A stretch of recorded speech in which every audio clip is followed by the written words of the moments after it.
The strong man defends himself. The strongest man defends others.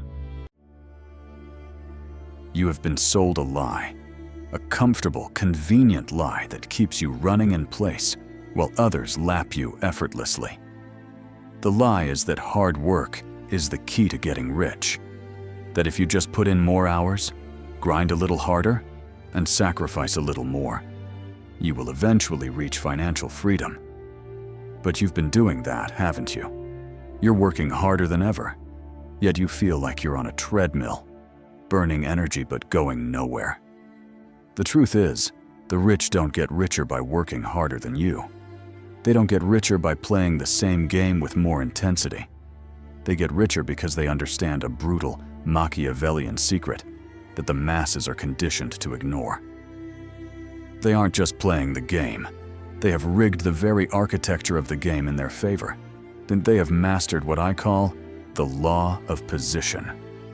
And in this video, I'm going to strip away the comforting illusions and show you exactly how they do it, and how you can begin to see the world through this same lens of power. Section 1. The problem, the great lie of labor. From the moment we are old enough to understand, we are indoctrinated with the gospel of hard work. It's the story our parents told us, the lesson our teachers preached, and the mantra of nearly every motivational speaker. Be the first one in, the last one out. Go the extra mile. Outwork the competition. It feels noble, it feels virtuous, and for the vast majority, it is a trap. Think about the structure of your life. You go to school to learn a set of skills. You then trade those skills, and more importantly, your time, for a paycheck. Simo, your entire economic existence is built on the premise of selling hours of your life. You are taught to become a more valuable commodity, a more efficient laborer. You negotiate for a higher hourly wage or a bigger salary. But the fundamental transaction remains the same: your time for their money. This is the rat race. And the most dangerous thing about it is that it feels like progress.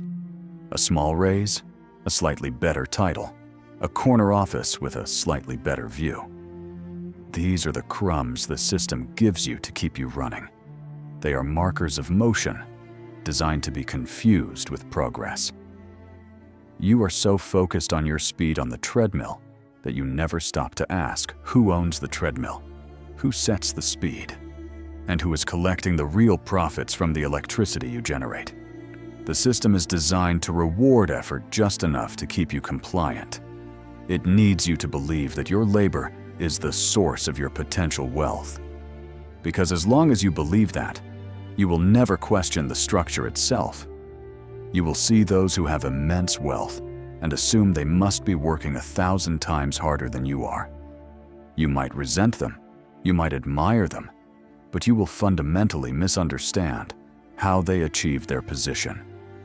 They are not 1,000 times more productive. They are positioned 1,000 times better. In what is often called a K-shaped economic recovery, we see a dynamic where the wealthy can benefit from asset appreciation, while others may face rising costs and stagnant wages.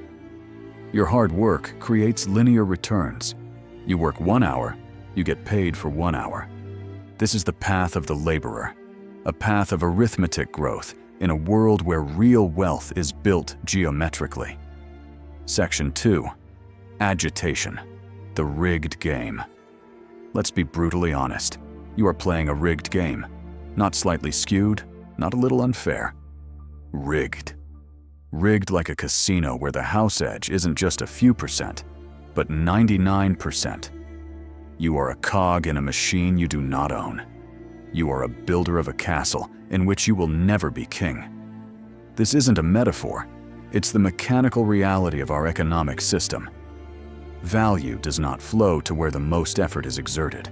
If it did, construction workers, nurses, and teachers would be the wealthiest people in our society. Instead, wealth flows upwards. It is extracted. Your effort, your talent, your time. These are resources being mined from you, The system is designed to amplify the starting position of those who already have assets, creating a structural momentum that makes inequality a feature, not a bug. Consider the platform economy.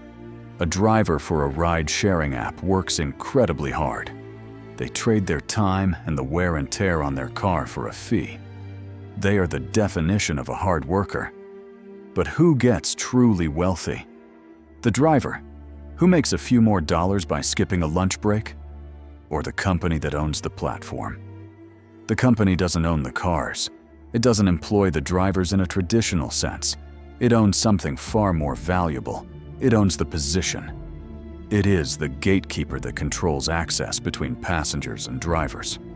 For every single transaction, a piece of the value flows upwards to the platform owner.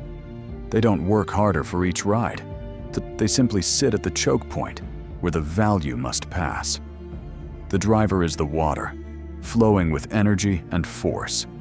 The platform is the dam, silent and immovable, collecting the potential energy of the entire river. The driver's income is additive. One more ride, one more fare. The platform's income is geometric, thousands of rides happening every second.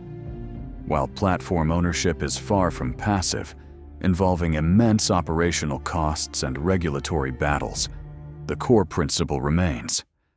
The wealth doesn't go to the parts of the machine that move the most. It goes to the owner of the machine. Your focus on hard work is a strategic misdirection, keeping your eyes on your individual performance, preventing you from seeing the blueprints of the machine itself. Section 3. The solution. The Machiavellian secret. The law of position. So, how do you escape a rigged game? You stop playing by the rules designed to make you lose. You must adopt a different mindset, a way of seeing the world not as a laborer, but as a strategist. For this, we turn to one of history's most notorious realists, Niccolo Machiavelli.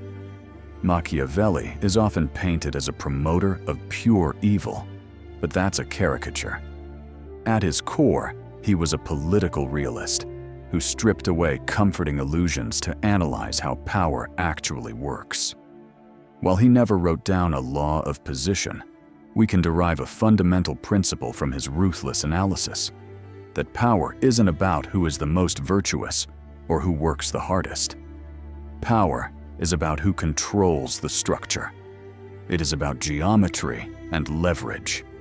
The law of position, as I define it, states that wealth and power accumulate not based on the amount of effort expended, but on the strategic location one occupies within a system. The rich do not focus on doing the work. They focus on owning the choke points where value, information, or resources are forced to flow. Let's return to our river analogy. Most people are the water. They are the energy, the effort, the flow. They believe that if they just flow faster, they will achieve their goals. The wealthy are not the water.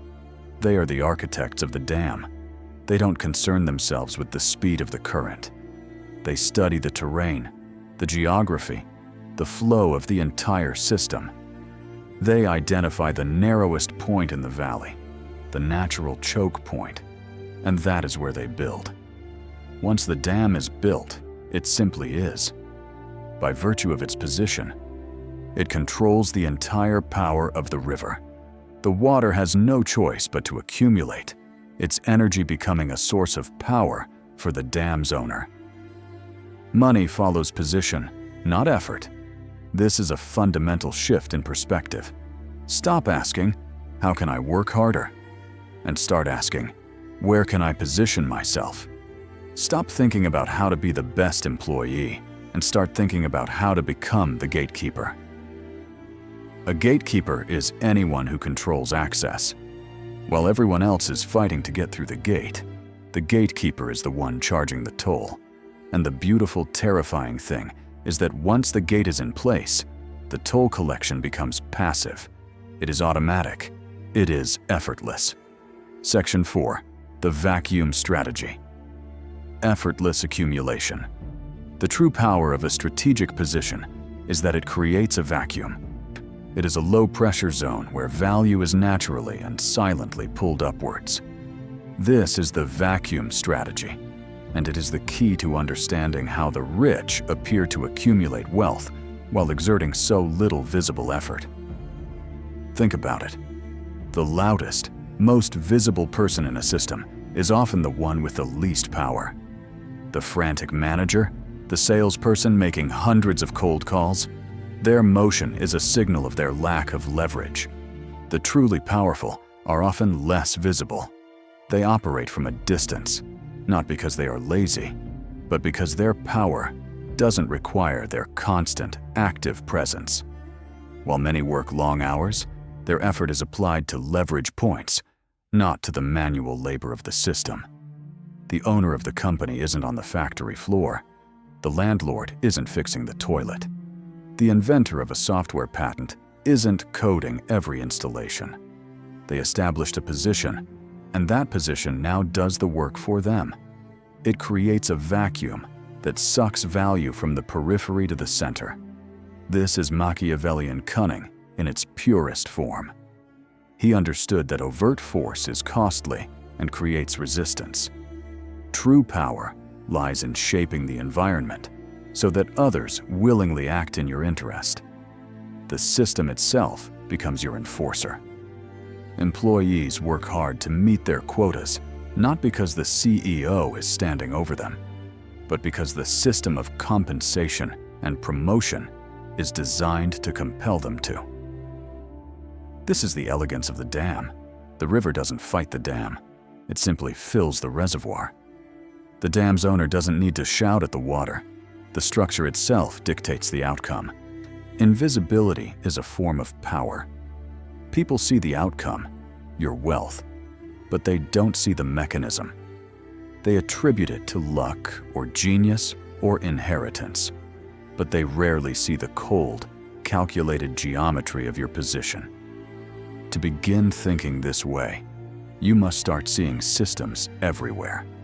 Your job is not a collection of tasks. It is a system of value flow. An industry is not a group of companies. It is a system of choke points and gatekeepers. Stop focusing on the visible activity.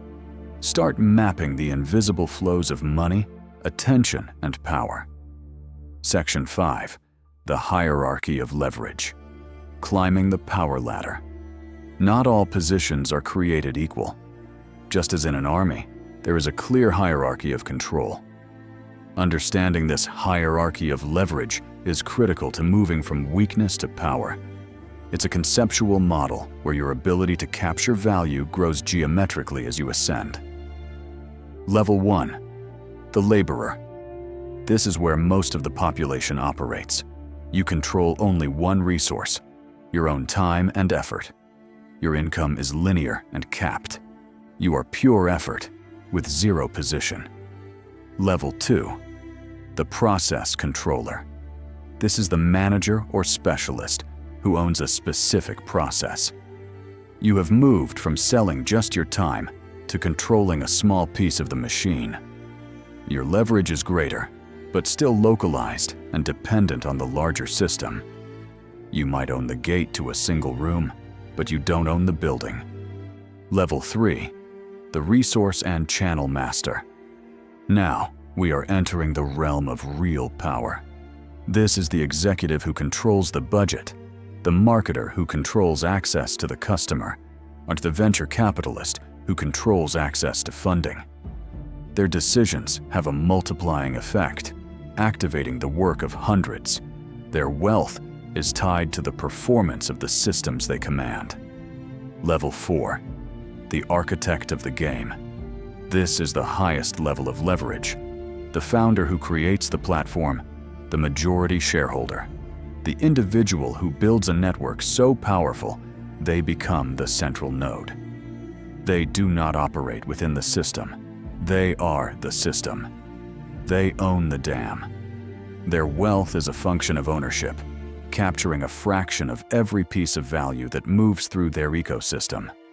They understand that controlling resources is how you shape behavior. Your goal must be to constantly seek opportunities to move up this hierarchy. At every stage, so ask, how can I move from doing the work to controlling the process, from the process to the resources, from the resources to owning the system? Even a small step up this ladder can change your financial life more dramatically than a lifetime of hard work at the bottom. Section 6. The Gatekeeper Protocol. How to seize a position. This all sounds good in theory, but how do you actually do it? This requires a specific approach I call the Gatekeeper Protocol. It is a method for securing a position not through complaint, but through strategic influence. Step 1. Identify the choke point and the executive. In any system, there are choke points where value must pass. Your first task is to identify them. But more importantly, you must identify the person who is the ultimate owner of that choke point, or who suffers the most if it fails.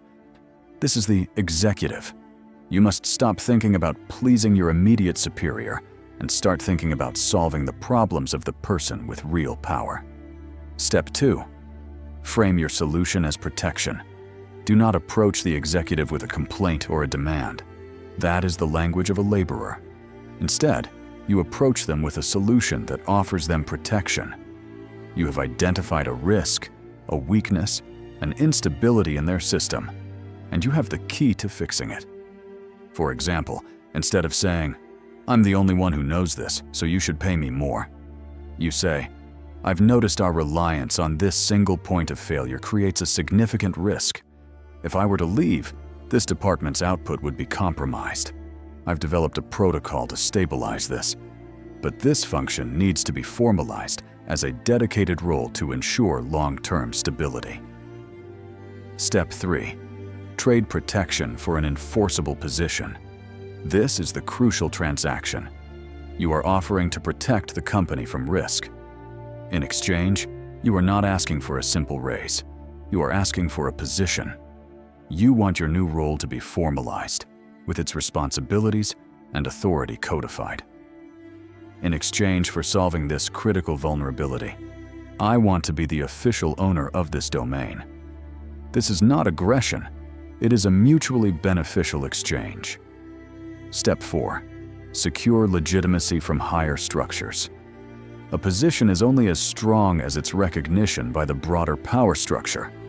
Your authority must be legitimized. This means getting the official title, having the org chart reflect your new role, and ensuring your control is backed by the formal rules of the company. When someone challenges your authority, you don't need to argue.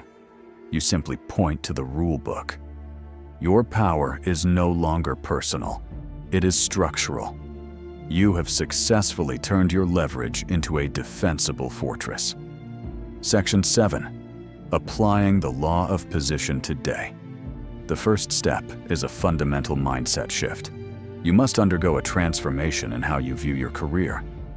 Stop thinking like a participant and start thinking like an architect. This doesn't mean you need to quit your job tomorrow. The principles of positioning can be applied at any scale. Start by analyzing the power dynamics around you. Who in your company gets rewarded the most while appearing to do the least? Don't judge them, study them. What do they control? A budget? A key client relationship? A critical stream of information? They are occupying a strategic position. Now, look at your own role. Are you simply performing tasks, or do you control a choke point? Perhaps you've become the default expert on a new technology.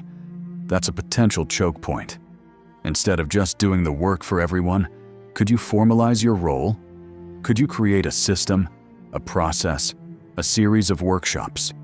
Could you become the gatekeeper for how that technology is used in your department? Start a small side project. Think about it in terms of creating an asset that holds a position. Could you start a highly niche newsletter? You become the gatekeeper of curated information. Could you build a small software tool that solves a unique problem? You become the owner of a process. Could you build a community around a shared interest? You become the central node in a network. The goal is to stop trading time for money and start building or acquiring assets that occupy a strategic position. An asset is anything that generates value without your direct, moment-to-moment effort. It could be intellectual property, a rental property, a brand, a platform, or an investment. Each of these is a small dam, a small gate that collects value passively by virtue of its position. For too long, you've been playing a game you were designed to lose. You have been told that your sweat and sacrifice are the currency of success, all while the real winners operate on a different plane, one of strategy, leverage, and position. The rich get richer, not because they are superhuman, but because they understand the cold geometry of power. They know that money doesn't follow effort. It follows position. It flows to the gatekeepers, the system owners, and the architects of the game. The law of position is not a moral judgment. It is a description of reality. It is the physics of power. You can choose to ignore it and continue to run yourself ragged on a treadmill owned by someone else. Or you can accept this uncomfortable truth and begin to see the world as it is, a grand chessboard of strategic positions. Stop being the water, flowing endlessly with brute force. Start being the architect, studying the terrain, looking for the choke points, and planning where to build your dam. The choice is not whether the game is rigged. The choice is whether you will remain a pawn or learn the ruthless strategies of the kings. If you're ready to stop playing their game and start learning the rules of power they don't teach you in school, subscribe to this channel. The lessons won't always be comfortable, but they will be the truth.